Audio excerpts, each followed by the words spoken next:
Good afternoon and welcome to the last match of the day of the season. And what drama we have for you. In the north, our main winner-takes-all game, perhaps the most dramatic we've seen, is between Manchester City and Luton. Here's Horton, wide of him is Kirk Stevens. That's his effort. Oh, it's come off Reed on the crossbar.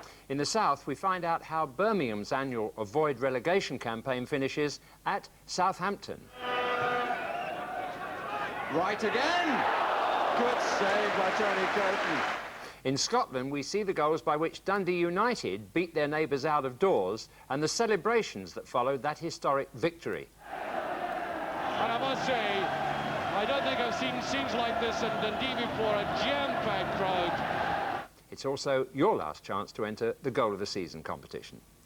Today's main news, the Football League will hold an emergency meeting tomorrow afternoon to decide whether Derby's 1-0 win against Fulham yesterday should stand or be replayed. Fulham manager Malcolm McDonald believes the league now have no option but to order a replay after the referee admitted he'd blown early. While Gordon Milne, manager of Leicester City, who thought they'd pipped Fulham for promotion, thinks that common sense should prevail. The question being, could Fulham have scored the 2 goals they needed in the 1 minute 18 seconds that remained? Well, had injuries not finally taken the sting out of Southampton's brave late challenge for Europe, we might have been visiting the Dell for other reasons. But it was the visitors, Birmingham City, who were newsworthy, having all but rescued themselves from the relegation graveyard once again. It would take 4 Southampton goals at least to put them down. Commentator Barry Davis. Rod Saunders has the luxury of being able to look down without becoming too giddy. But his last team of the season, which contains only 2 players who played in the first, includes an extra defender just in case. He's 18-year-old Martin Kuhl, who gets his second appearance and replaces the injured forward Mick Hulsell. Saunders, in fact, has used 30 players during the course of this season, and only Harford and Van den Hauwe played in that opening match. Southampton go into their last game concerned only with their own performance. They've fallen out of the top 6, and they want to make sure that they end the season with a bang and remind people how well they recovered from an indifferent start. And their player of the year this season is 19-year-old Mark Wright, who got the award both from the coupons in the home programme and indeed from the travel club of away supporters. Birmingham with their usual staunch support. 3,000 of them have come down, making it the biggest away team representation of the season here at the Dell. And Birmingham defending the goal to our left. Mick Harford with the first challenge with Nick Holmes. It's really a pleasant afternoon, plenty of sunshine.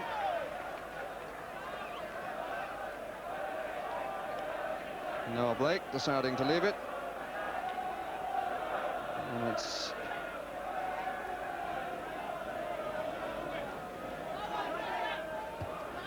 won by Nicol. Here's Armstrong. Harford gets his foot in. Williams. Here's Robert Hopkins. Taking on Agbula. And the referee this afternoon is Dennis Hedges, who comes from Oxford. Well watched by Blake.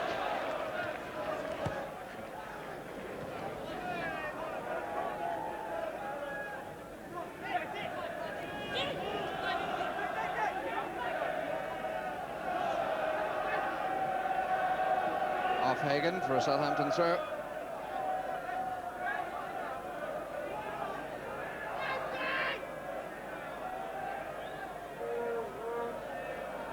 Right, put out by Dennis for the corner.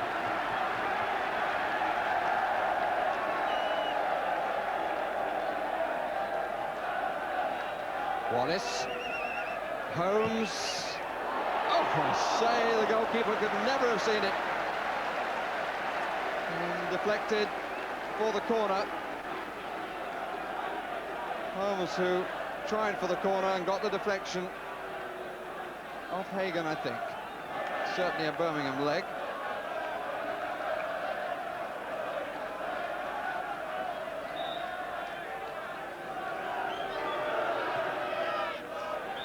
Coton coming for it. There was a foul in front of him anyway.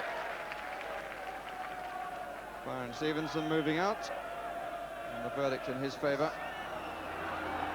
But it's a more open game than one might have imagined. It's nicely done. And decides is offside.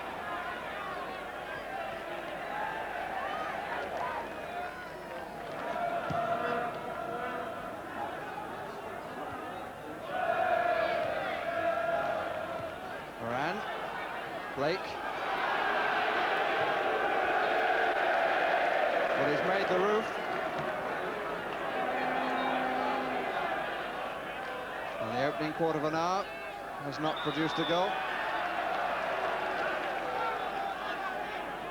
Southampton with the free kick, for which Nicol is coming forward, number 5. 6 is right.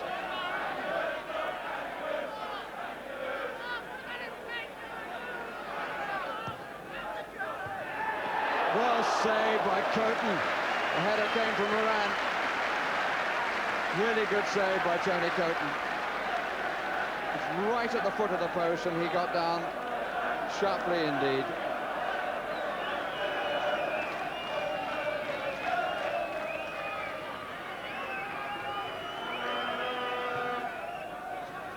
Right again! Good save by Tony Coton.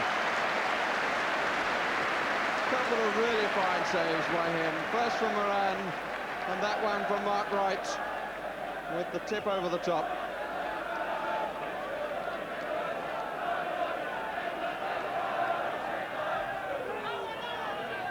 Holmes spinning a lot. Goalkeeper was fouled.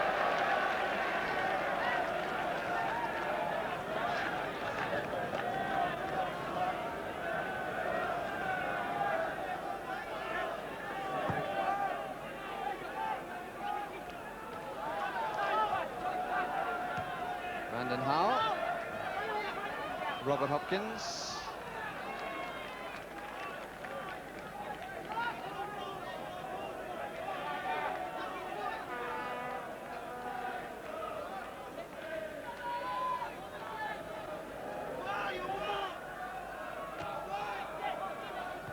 Hagen. Asked a lot. Played by Wallace.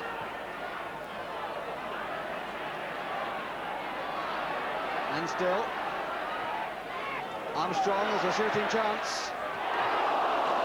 Good save and a bit of fortune at the end. The move started and continued by Danny Wallace. And just when people were looking for the ball to the far side, he was aware of the presence of David Armstrong, whose shot was initially well saved, but the ball ran away a little kindly for the goalkeeper.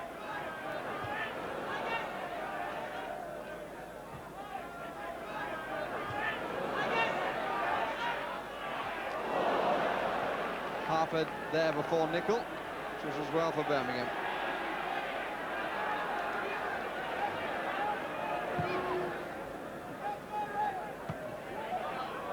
Dennis.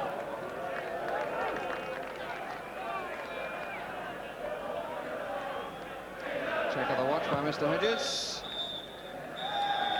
And we reach half-time with a blank score sheet, with 2 brilliant saves by Tony Coton, having further ensured Birmingham's place in the First Division. He applauds the supporters, who in turn will applaud him. The service to the sightless and partially sightless provided by the hospital radio. All the half-time scores there going through in the headphones. Well, just a month ago, Birmingham were in bottom place in the First Division, 6 points below the cut-off line, having lost 3-1 at Luton. But since then, 4 wins and a draw have brought them almost fully to safety. And now they have just 44.5 minutes to survive further. And Southampton will want to end the season with a victory. Since they beat Liverpool here when we saw them on Match of the Day, they've drawn 2 and lost 2, the 2 defeats being in their last 2 matches, and thereby lost their chance of playing in Europe next season.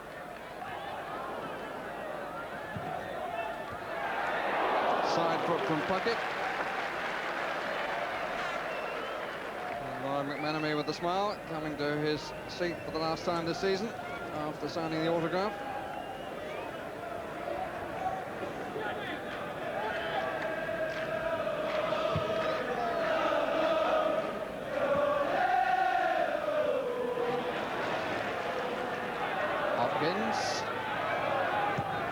That's a good try and a good save. Shilton making a good diving save across his goal.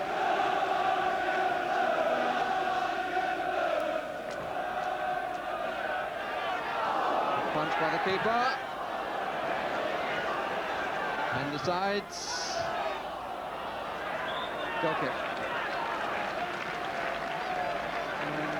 Yes, Shilton has a point, which he makes to the referee.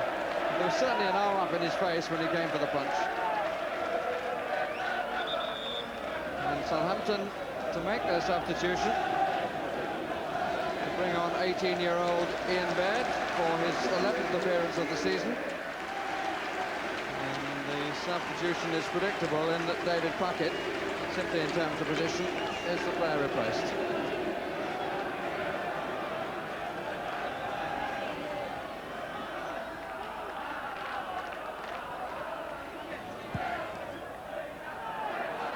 Armstrong got there before Phillips. Williams rather. Here's Wallace. Let's get those 2 right. Don't exactly look alike. And a free kick for a rather wild, rather silly challenge by Mick Harford. And Mills is unmarked. And Tony Coton rescues his side again. Certainly was struck hard enough by Mills, but Coton, who'd advanced to meet him, turned it over. Mills can't believe either the fact that he was in so much space or the further fact that he didn't make full use of it.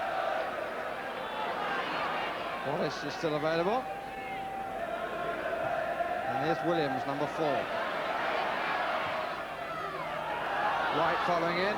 Blake puts it away. McBuller. Baird. That's on for Armstrong. Oh, he was pushed. Well, I must say, looked to me as though Hagan got a push in on him, but the referee thought otherwise. And in fairness to the official, there were few appeals from Southampton players. But it was a rather hasty movement by Hagan, for which he might have paid. Southampton still looking for the 60-point mark, which they get from a victory here. Holmes. He struck it well, but it came straight off Stevenson.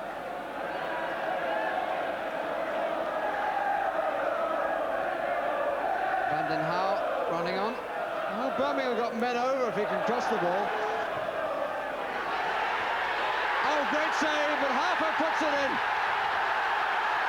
The initial save was from Hopkins, and he did so well to get there, but Harper following up gives Birmingham the lead with 3 minutes remaining.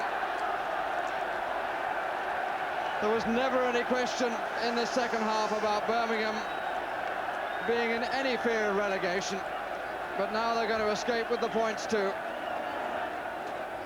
And Birmingham supporters all over the pitch. 1 or 2 Southampton supporters at the other end have also decided to get over the barrier. Ryan McManamy goes to the Southampton end to persuade his supporters to return over the wall. And at the other end, the Birmingham supporters are in their own end and just happy to chant. So the match restarts, and Southampton have about 8 minutes to save themselves, the stoppage having lasted for 5. McMenemy has certainly done the trick in a very calm, confident and composed manner. Wright. Wallace. Mills. It went through his legs for a second, but he was able to sit on the ball and grab it. And twice McMills has seen the goal yawning in front of him. On another occasion has he been able to bulge the ball into the net.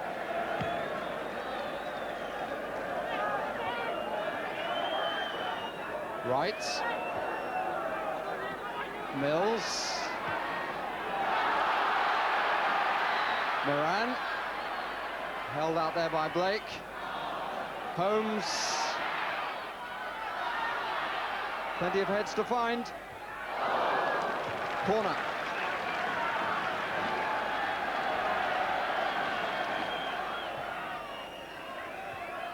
Met strongly by Vanden Hauwe.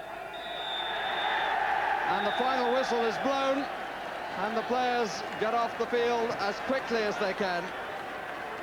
And Ron Saunders goes away in chase of them, his team having produced 5 wins in their last 6 matches and saved themselves quite comprehensively from a fate which seemed almost certain a month ago. Well, perhaps congratulations are in order to both sides there. Ron Saunders and Birmingham City for a spirited finish to the season, and Laurie McMenemy and Southampton for giving their fans a run for their money after an unhappy beginning. And while all that was taking place, it was apparent that the real drama of the day was to be at Main Road, Manchester. It had to be a fight to the death, as commentator John Motson explains.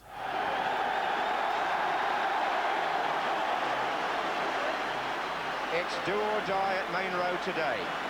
Manchester City's loyal supporters know that a draw will be enough to preserve the First Division status that they've enjoyed for 17 years.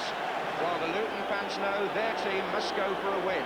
They remember it was against City that Luton's last First Division campaign ended 8 years ago. And indeed, it was Dennis Tuart who got City's goal that day in a 1-1 draw. Tuart keeps his place today as John Benson retains the side which won at Brighton. Steve Kinsey is substitute, and captain Paul Power makes his 250th league appearance. Indeed, he's one of 7 players in the side who took part in the FA Cup final replay against Spurs exactly 2 years ago. How times change. And David Pleat, meantime, calls this Luton's Cup final. He has Paul Elliott back in defence after suspension, and he banks on a midfield of Hill, Horton and Donaghy, which did well when Luton beat City in December. With David Moss still injured, Pleat takes a gamble on Brian Steen, who has started only 1 league match in the last 5 months and whose foot injury has restricted him to 19 First Division games, in which he has claimed 15 goals. What a tense day for the 2 managers. David Pleat there, the Luton town boss, shaking hands with his opposite number, John Benson. What a nice touch when both men, and indeed possibly their futures, are balanced on a knife edge. And the referee on a day when there's so much at stake is Arnold Challoner of Maltby in South Yorkshire. Luton to kick off in the orange shirts.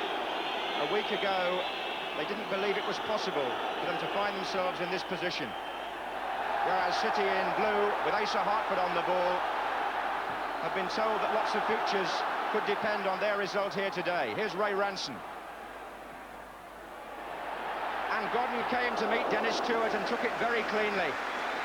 A test there as Ranson crossed for the goalkeeper on loan as Tuart challenged him.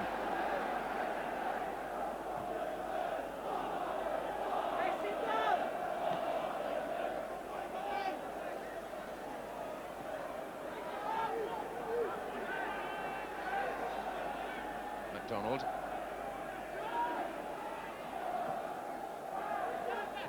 There's a header by Stevens. What a good one it was too. Donaghy on to Aylott.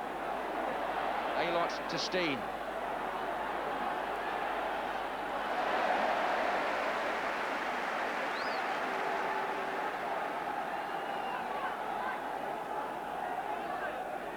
Horton. Steen. Oh, he went rather nicely round Power, and they're all up there. And now Donaghy and Aylott are going to be a problem in the air. Donaghy took them away, and Aylott supporting him.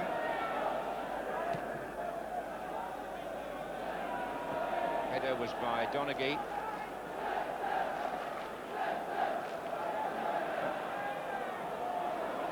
Turner intercepting from Baker, who got back. That was Bond, and then it was Tuart. But Aylott for Luton. Hill is to his left. Good tackle by McDonald, finds power. He has Tommy Caton coming up outside him, and there are 4 the other way now for City. Bond in early. Reeves.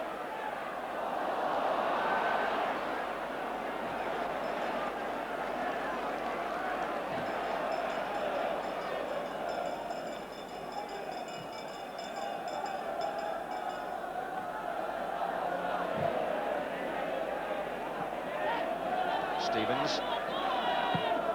And Steen's made a run, so has Reed there to cover.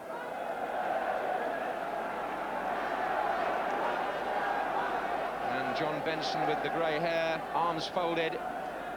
Goodness knows how he must feel today. Aylott did well. Forced a corner.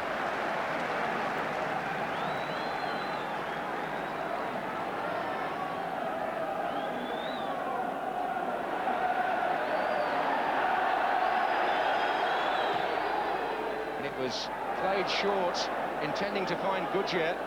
Here's Stevens. They're still all forward though, Luton. Steen is up there.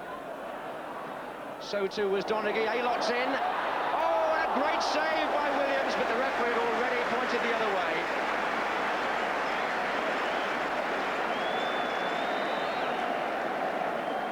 There was an infringement there by Aylott, but the young goalkeeper reacting just in case, as he had to do.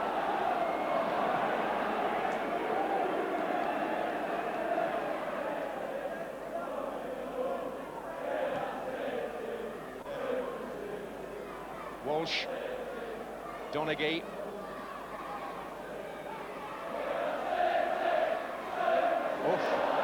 Caught him, but play on to the referee. A good advantage played. Stevens put the ball in. Williams came superbly to meet Aylott. And the 2 players who were involved in the midfield collision are both hurt. That's Paul Power for Manchester City, their captain. And for Luton, Mal Donaghy. Baker now for City. Reeves over on the right is unmarked. And Godden happy to see that ball drop over. No more so than the Luton bench, and indeed City, because 2 players require attention. Now Alex Williams came there for what, by any standards on a day like this, was a testing ball for a goalkeeper, but he responded well against the challenge of Aylott. Both players back on their feet, but Power is limping.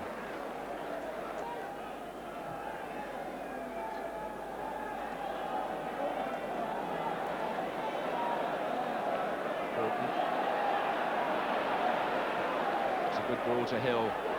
Aylott is there too. And so now is Stevens. Aylott's coming in with Tommy Caton marking him successfully, and Tuart.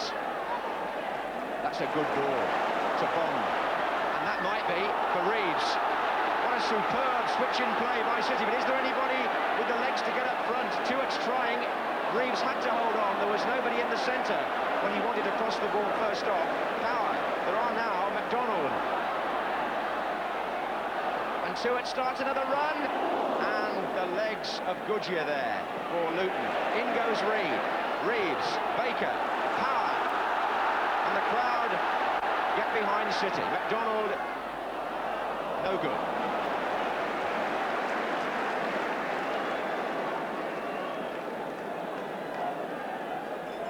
Well, that was a delightful move by Manchester City. Dennis Tuart played the first ball across the midfield to Kevin Bond, and he released a beauty into the path of Kevin Reeves.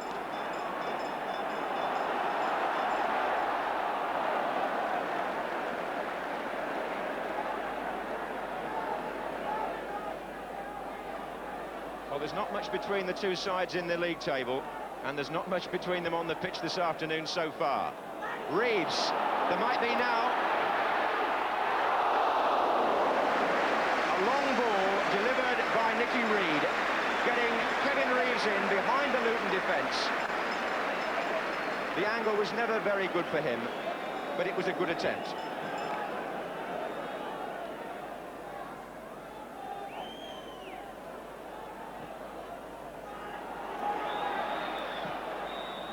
Well, we're no further forward in a sense than we were at the start.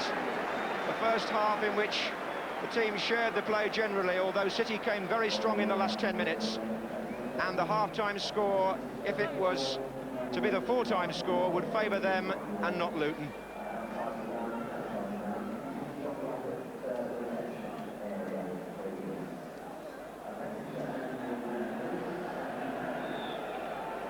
So City start the second half. Playing now from the left, here's Baker. City have conceded in the First Division 69 goals this season, and Luton 84. A lot.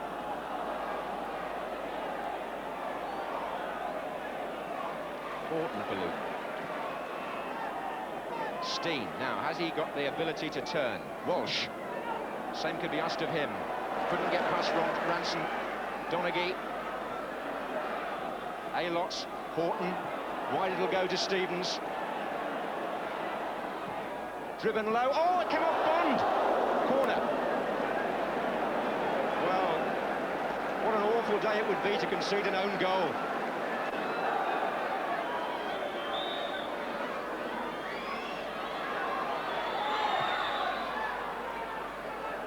Donaghy with the header, and the turn by Walsh, and a fine save by Williams. But it's back in again, offside. Well, Donaghy won the header from the corner, and Walsh had the chance to spin and shoot, and Alex Williams makes the sort of important save that we saw from him last week against Brighton and Jimmy Case.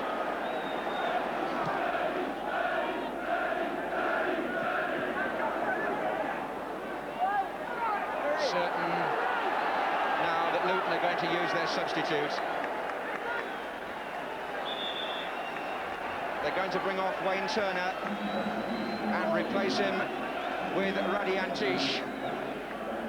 Turner, more of a defender, Antish, who is able, with his extravagant skills, to occasionally conjure something in the way of a telling pass or shot.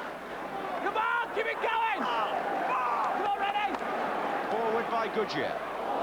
That's Steen with Reed, halfway through the second half. Manchester City 0, Luton 0. Reed for City to Power. And the main road roar rises again as City have three waiting in the centre for a cross. One of them is Baker.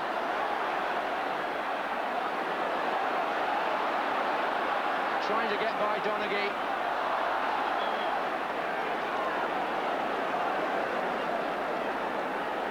And it was Donaghy who was penalised. Free kick to City.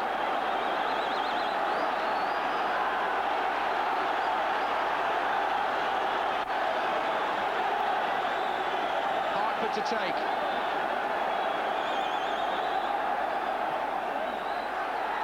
Oh, Caton got the header back in. McDonald couldn't finish it. Gordon's initial clearance wasn't quite good enough. Caton headed it back in, but McDonald couldn't get there. And they're still lined up in the penalty area. Bond. Reeves is there. McDonald. Stewart. Fine save by Tony Gordon. Desperate stuff. Had to be.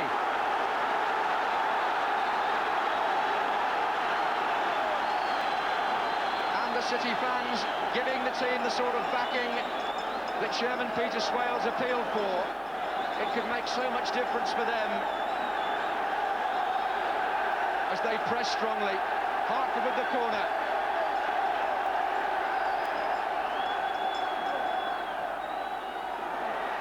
McDonald's up again, flags up, the flag's up, and the referee has spotted there was a little bit of pushing. But when those corners and free kicks come in, Bobby McDonald He's not the tallest player in the world, but he's always a threat.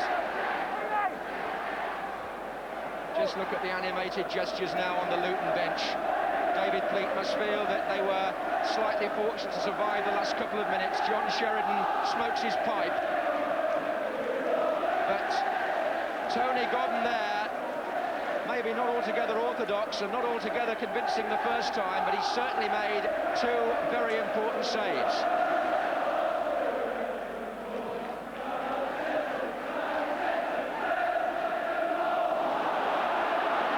Are playing their part for City, but Luton have still got something left.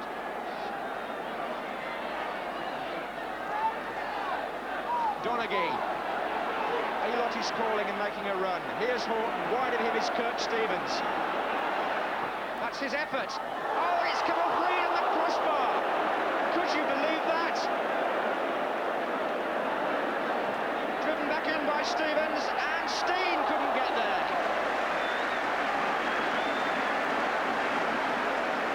It's a corner to Luton.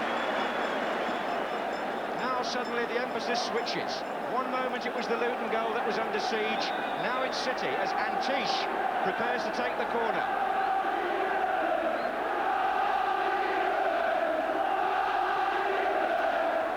Not a very good run by his standards.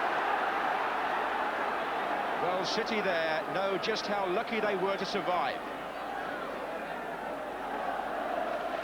Nicky Reid will have nightmares about that moment, but nothing like as many times as he would have done if the ball had gone in.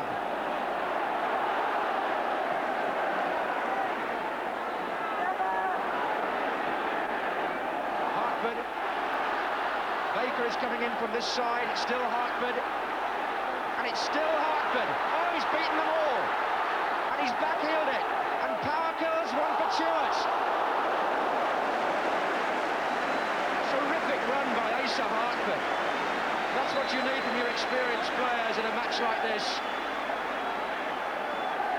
The back heel set power up. There was a man on the line, so Chewett couldn't have been offside. Walsh. And Luton aren't finished by any means. Was Ranson fouled by Walsh? Linesmen and referees say no. Luton have a corner.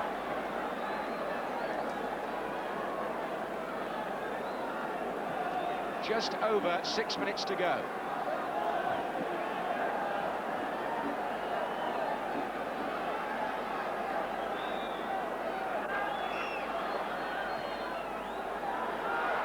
And Donaghy is at the back, and Caton clears. Again, City felt they might have had a free kick. Again, the referee ignored the appeals. Donaghy is up again, he's so dangerous. Aylott's there. Can he get his shot in? He can't. What a scramble, and Reeves glad to get the ball away. Defenders had no idea for a minute where it was. Aylott just couldn't get his shot in. And Luton, as they have to do, are pushing everybody up. They've got to leave gaps now at the back. Goodyear looking for Aylott. Elliott is forward, so is Ricky Hill. Tommy Caton with the clearance. 5 minutes left, and Horton's pass intercepted by Baker. And he didn't get a good touch on the ball. Aylott got it instead. Steen drove it low against Caton. And Steen again. And he gets the cross in. And Williams has come. Antish! Oh, it's there! They've done it! Radi Antish! 4 minutes from the end.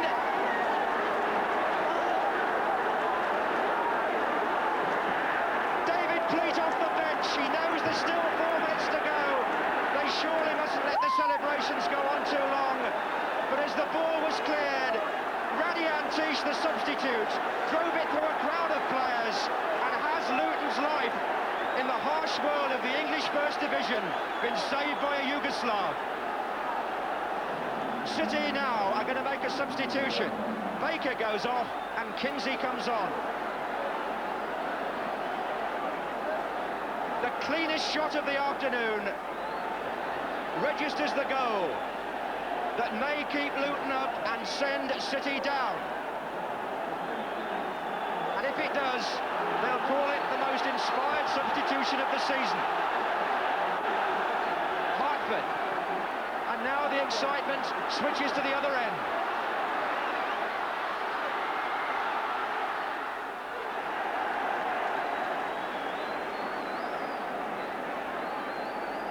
Williams couldn't do anything about it, and when it came out, Antish's shot, it arrowed through a crowd of players, and the men on the line couldn't keep it out.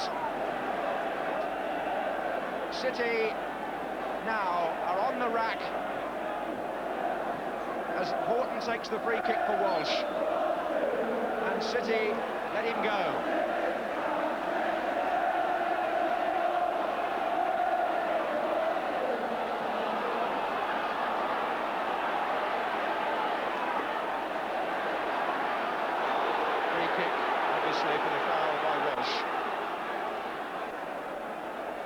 Peter Swales holds his head.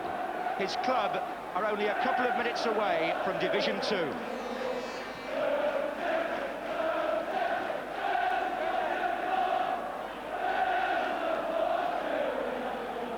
It's just a question of whether Luton can hang on or whether City can salvage something at the 11th hour of this 42-match season.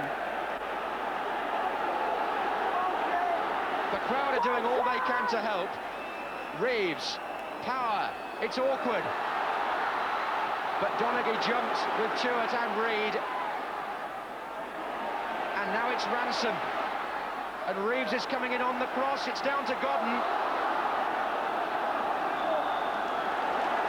Corner.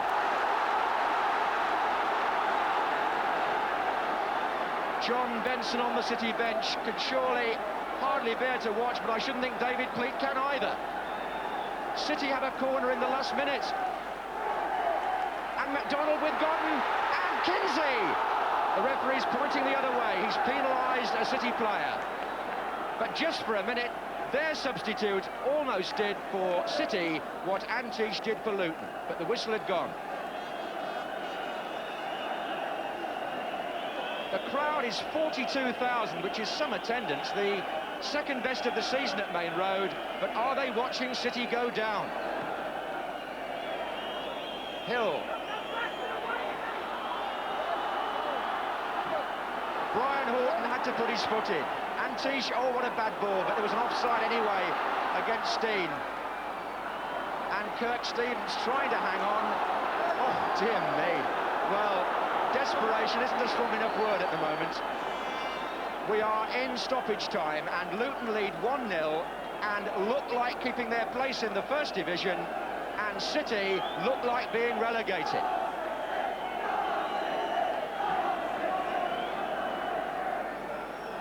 And the header out was by Alot, which is just insurance really, because they'll be asking the referee, Luton, how much longer he's going to add on. Forward by Caton. Bond, Kinsey. And that's it! Luton Town have survived! David Pleat on the pitch. He's kept them up. What an amazing act of escapology here by Luton. But as they celebrate, Manchester City, one of the most accomplished clubs of a few years ago, are relegated.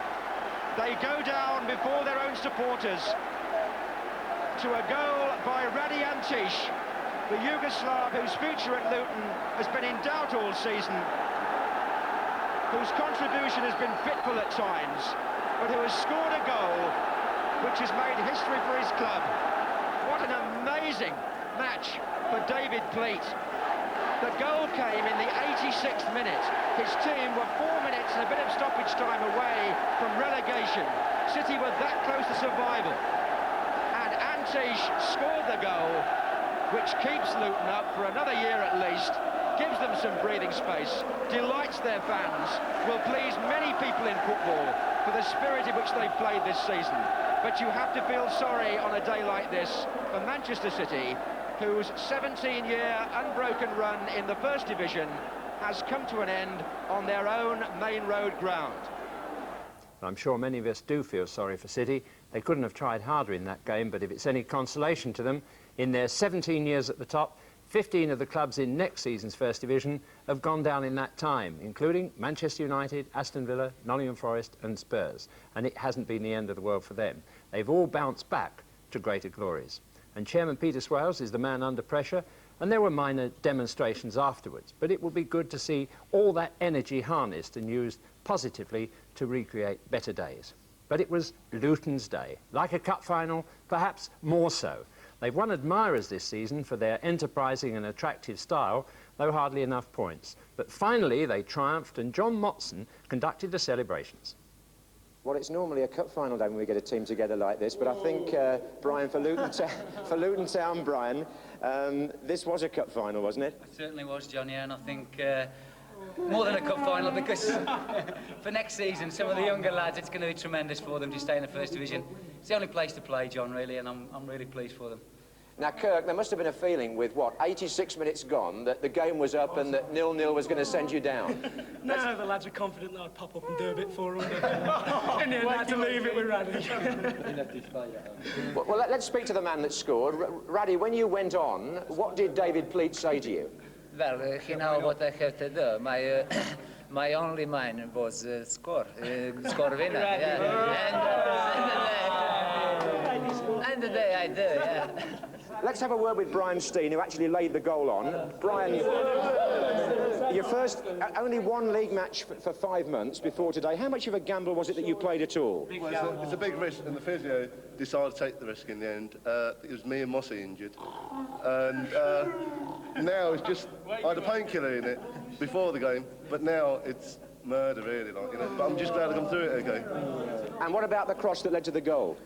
Well, I got 2 bites at it, and I think the left back just sold himself, and it just gave me enough room to put the cross over.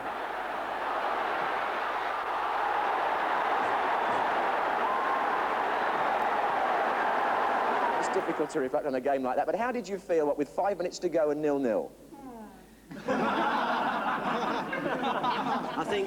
I think sometimes, John, the most inspired thing you can do on the bench is hope.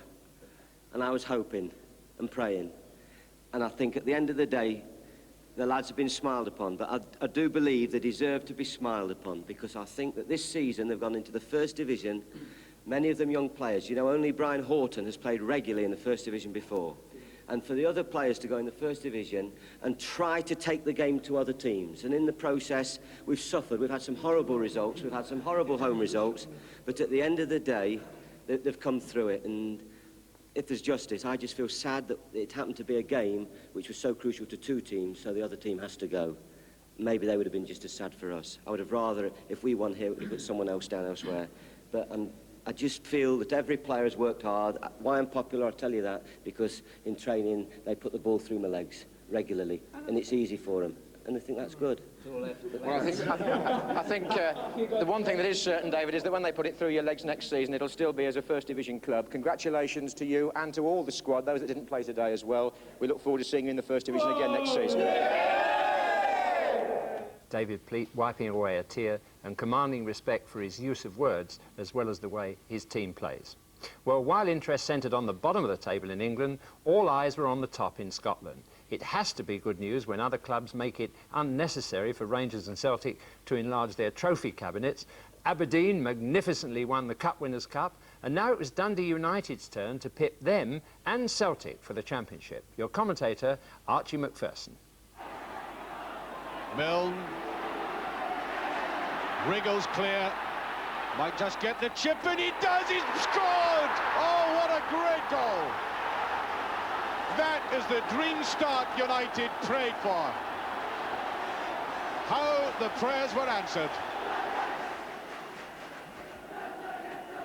There's Sturrogan, nearly goes down, penalty kick.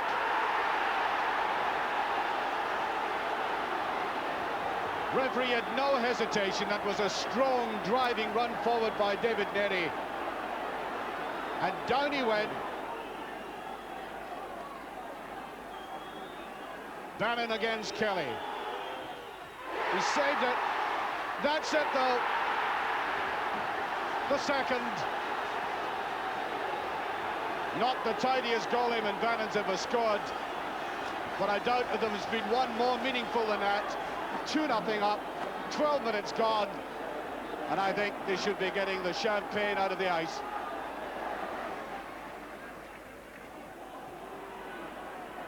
Kirkwood. Judged it well and Sturrock. I'll tell you what, if he hadn't slipped, he was onto that. Dodds, there's Bannon. Will he get it just? And there's Dodds, it's over. Is it? Oh, what a miss. Fraser. Up come the blue shots. There's Sinclair trying to get in. Ferguson, he's done it. 2-1. Eamon Bannon to take the free kick. I'd make him about 30 yards out of goal. Oh, it wasn't far away. That's how well he strikes him. Still 2-1. The championship is on.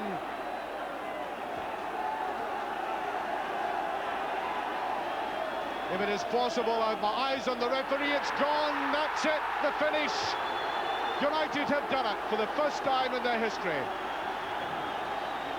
The Scottish Premier Division champions, and there is a man who walked out of Dens Park 12.5 years ago, and a bit disappointed in one of his supporters there, I think telling him to get off. 12.5 years ago, out of Dens Park, where he was coached down the road, and totally transformed the face of football in this city, and making Dundee, at least for this afternoon, the footballing capital of Scotland. And I must say, I don't think I've seen scenes like this in Dundee before. A jam-packed crowd, thousands outside, and there's a man. Is he going to smile? Come on, Jim, give us a smile. He's done it. Well, it's a half smile. I'm not sure if he got a local anaesthetic for that, but he did say he'd promise to give us a smile this week, and he's done it. What wonderful scenes there, but it was crowd reaction of a different sort which has led to a most dramatic end to the season. I refer to the crowd invasion at Derby, which Fulham claim robbed them of a chance of winning promotion to Division 1. That match, according to referee Ray Chadwick, ended 1 minute 18 seconds early when the crowd invaded the pitch, with Derby winning 1-0. Today, Fulham manager Malcolm MacDonald insisted that the match should be replayed, and tomorrow at 2 o'clock a Football League Commission will meet at their Lytham St Anne's headquarters to consider just that, whether the result should stand or whether to order a replay. When I spoke to Malcolm MacDonald today, he told me, after Derby had scored with 14 minutes to go, we were not given a reasonable chance to do anything about it. The crowd were constantly encroaching. If the Football League allow the result to stand, they will be opening the floodgates for mob rule to decide results of major issues. I feel sympathy for Leicester manager Gordon Milne, but the game simply did not complete 90 minutes. So Gordon Milne and his Leicester team, who thought they'd clinch promotion to the First Division by finishing a point ahead of Fulham, must now sweat on a decision. The club issued this statement: "As far as we're concerned, we are promoted. Anything to the contrary will be the decision of the management committee." Gordon Milne's personal view: "The only point I would make, is it right to replay 90 minutes when only 1 minute and 18 seconds was left? The league must use common sense and discuss the possibility of Fulham scoring 2 goals in that time, because it needed 2 goals to change the issue." Well, that was Bobby Gould there. Well, what a dramatic situation, and if you're looking for any guidelines, how about these? Notts County, 2-1 down against Manchester United yesterday with 2 minutes to go, came back to win 3-2. And in 1974, in the FA Cup, Newcastle beat Nottingham Forest 4-3, but because of a pitch invasion when Forest were leading 3-1, the FA made the match void and ordered a replay on a neutral ground. Newcastle won 1-0, the scorer, a certain Malcolm MacDonald. One final point about yesterday's pitch invasion at Derby: the club have told us that it was the police who, with 10 minutes to go, ordered stewards to open gates and allow supporters onto the edge of the pitch. And while we await the outcome of that delicate matter, the only other league issue yet to be settled is at the bottom of Division 2, where the third relegation place is between Crystal Palace and Burnley, who meet at Selhurst Park on Tuesday evening. A draw will keep Palace up. There are several other important meetings coming up. Bobby Gould, who was relieved of his duties as Bristol Rovers manager before yesterday's home game with Cardiff, meets Coventry chairman Ian Jamieson tomorrow to discuss the manager's position, vacated by Dave Sexton, who lost his job before Coventry's last game of the season against West Ham. On the transfer front, Everton's England under-21 star Steve McMahon is the target for Aston Villa. Discussions have already begun, but Villa face strong opposition in the shape of Liverpool. The High Court hearing, which decides whether Steve Foster will lead Brighton out against Manchester United in next Saturday's FA Cup final, is tomorrow. And it's interesting that the club are confident enough to include him in the final programme in his normal number 5 position. As for the United team, it's likely to be as per programme except for the number 11 and substitute positions. Steve Coppell is injured, remember, and Remy Moses suspended. So that number 11 shirt will go to one of the following: Ashley Grimes, Welsh under-21 international Alan Davis, or Laurie Cunningham. Finally, an important result just in from the European Youth Championship. England have beaten Scotland, the current holders, 4-2 at Birmingham after leading 4-0. Graham Taylor obviously passing on good habits there. Well, now it's your last chance to enter the Goal of the Season competition. I'll tell you how in a moment, but first, here are the 12 goals from which you have to select your favourites in 1, 2, 3 order. Starting with goal A, scored by Danny Thomas for Coventry City against Ipswich Town. No build-up, but a little dribble and a venomous shot. Thompson far side. Thomas. Burley for Ipswich. Thomas again. Still Danny Thomas. Oh, I say, what a shot and what a goal! Goal B, scored by Soren Lerby for Ajax against Celtic. A clinical move with a very neat ending.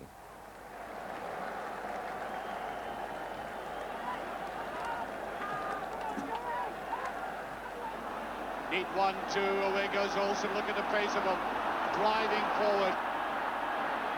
That was highly skilled play. Outside of the foot pass there, Cruyff, a brilliant ball. Oh, what a goal!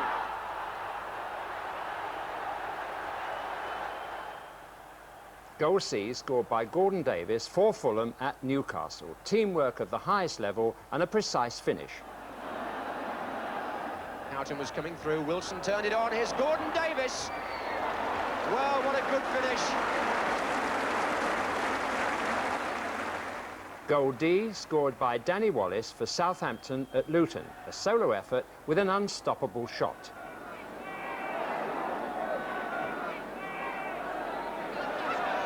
Wallace. Oh, Danny Wallace! What a tremendous goal! Goal E, scored by Kenny Dalglish for Scotland against Belgium. Created by a magic dribble, just like the old days.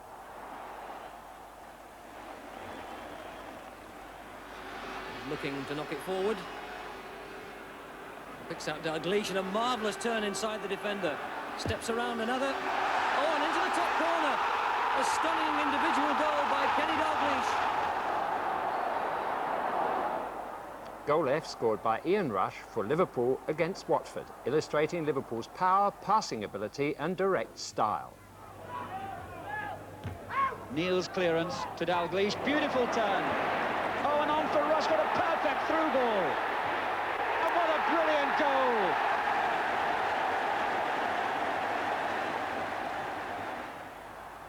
Goal G, scored by Steve Coppell for Manchester United against Aston Villa. A neat build-up and a shot to remember.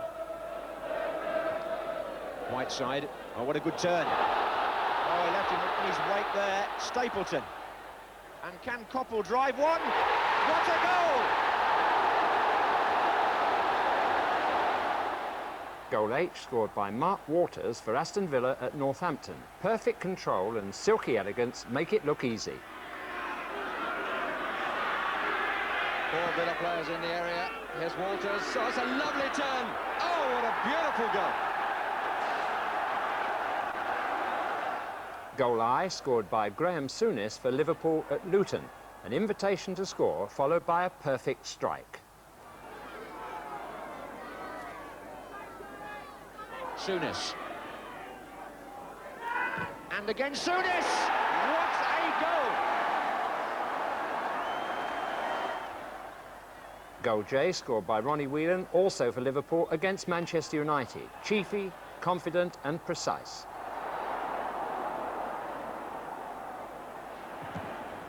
Shot struck Macari. Kennedy. Whelan. And again, Whelan's curled it! Brilliant goal!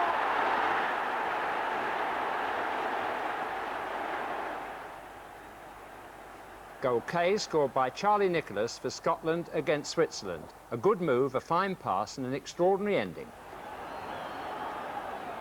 suddenly a lot of lambs have turned into lions. Away goes Nicholas. He's done it! Oh, brilliantly! Oh, what a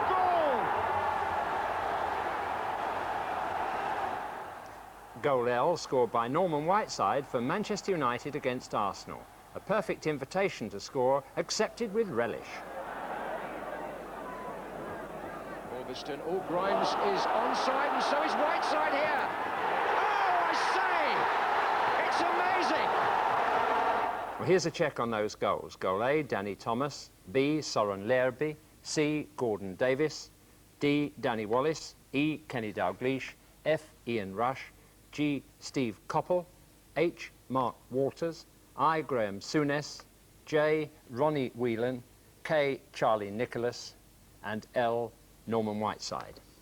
And when you've made up your mind, you send your entry on postcards only, please, with your name and address on the left-hand side and your selections in 1, 2, 3 order on the right-hand side. And you address the postcard to Goal of the Season, BBC Television, London, W12 8QT. That's Goal of the Season, BBC Television, London, W12 8QT.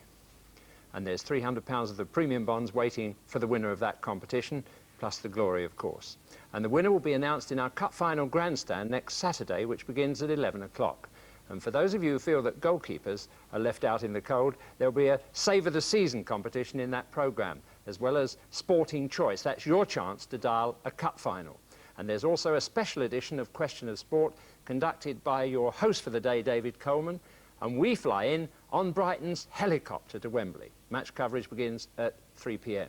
Should be quite a day. Well, this is my last chance to say thanks for viewing throughout the season and for your interest and letters, one of which expressed what we know many ladies feel about Match of the Day. It came from Elena Humphreys of Ormskirk and went like this. I've never been an avid fan of football, though Sunday has always been a favourite day. But Sunday afternoon is always blighted by channel switch to view Match of the Day. I grit my teeth and try to make no comment, for being a wet blanket doesn't pay. But in all truth, I really do despise it, the programme that they call Match of the Day. Last week, I tried to offer competition. I bought myself a sexy negligee. But I just sat in splendid isolation. There's no way I could beat Match of the Day. I've heard it might be coming off the telly. I'll jump around the room and shout, hooray! But when I see the sad face of my husband, I think I would retain Match of the Day. Well, Elaine, all of us who work on the programme are with you in that thought, and we'll do our best not to let the ladies or the gentlemen down. And from Bob and me and all the better-looking people you don't see behind the scenes, thank you very much, and let's allow an emotional David Pleat and his team to have the last word. Good afternoon. We have tried to play attacking football. We have, in the process, learned many hard lessons, and I would have been so sad and upset if we'd have gone out the First Division.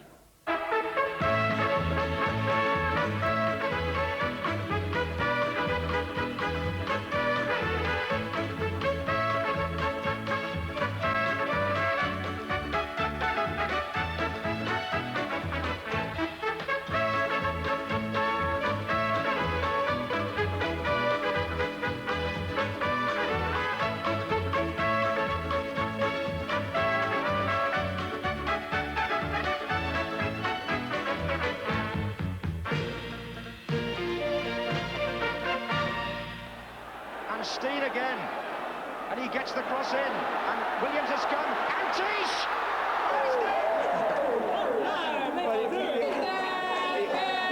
You've seen it again. What do you think now? Oh, it's marvellous.